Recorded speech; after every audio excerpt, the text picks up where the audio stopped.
Okay, so in this problem we have, this is problem number 5.7.22, and we're doing an integral of a fraction, x minus 1, divided by x squared minus 5x minus 6.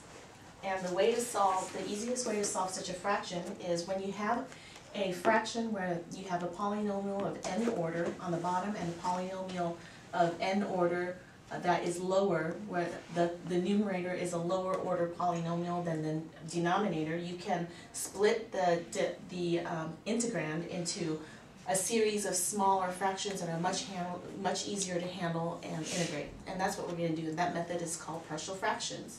So when you have a polynomial or a fraction like this, x minus 4 over, we're going to factor the bottom, that's the same thing as x minus 2, x minus 3.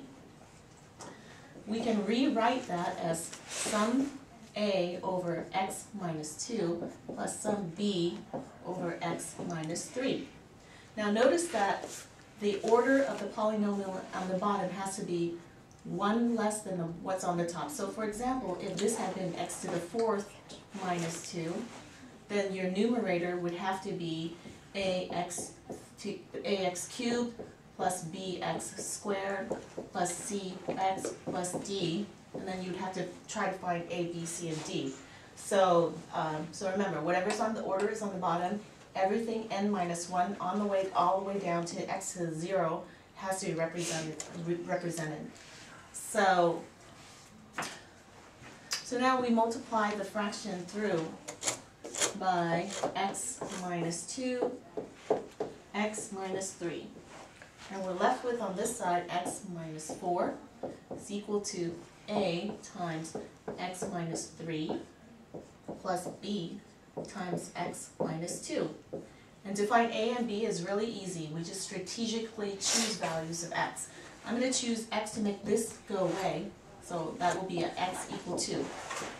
When x is 2, this is 0, b goes away, so I have 2 minus 4 is equal to a times 2 minus 3. Negative a is equal to negative 2, so a is equal to 2. Park that over here. Now we're going to strategically do the same to get rid of, hold on, I have to rewrite that. It's equal to a x minus 3 plus b x minus 2. We're going to strategically get this away and let x equal to 3. When x is 3, this is 0 and a goes away, and we're left with, on this side, b times 3 minus 2. On this side, 3 minus 4. This leaves us with b is equal to negative 1. Park that over here.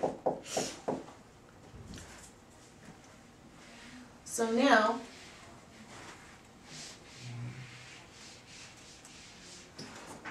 we can rewrite this as something much, much easier to handle.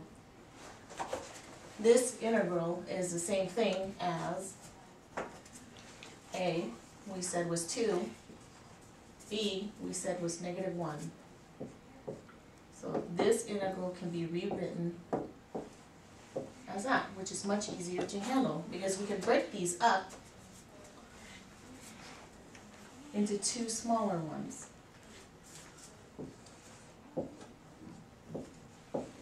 Okay, and we can do a couple of u substitution. They're identical. We let u equals x minus 2, then du will equal to dx. And then we have something of the form 1 over u, and we know that that's going to be the natural log of the absolute value of u. And that's going to play out in both ways. So then we rewrite this as 2 times the integral of 0 to 1, 1 over x minus 2 dx, minus the integral of 1 over x minus 3 dx. And that's going to give us 2 natural log of the absolute value of x minus 2 minus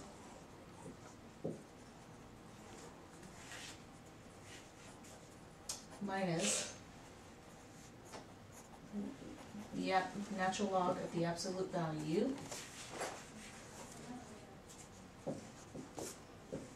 x minus minus 3. And we evaluate from 0 to 1. We evaluate here from 0 to 1. Okay.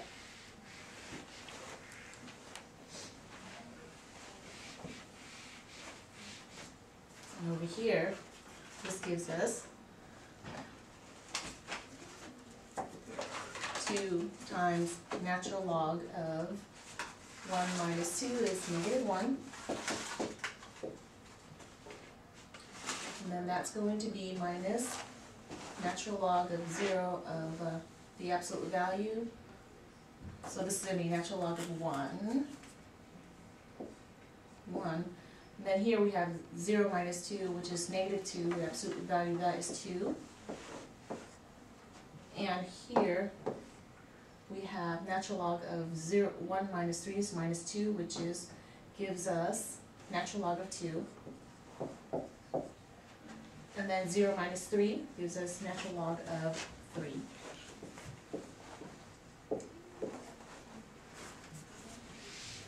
Okay, now we evaluate that. This is 0. Hold on. Why did I get -3? Natural log of 3. Okay, so here we have 2.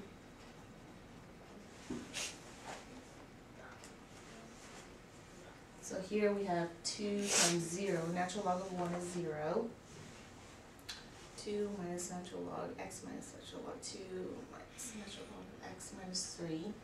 So that gives us 0. This gives us -2 natural log of 2 minus natural log of 2 plus natural log of 3.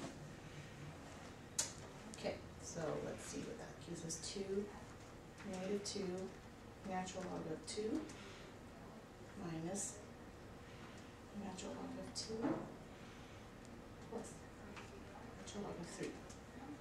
And that simplifies to natural log of 3/8, which is your answer. Okay, thanks guys.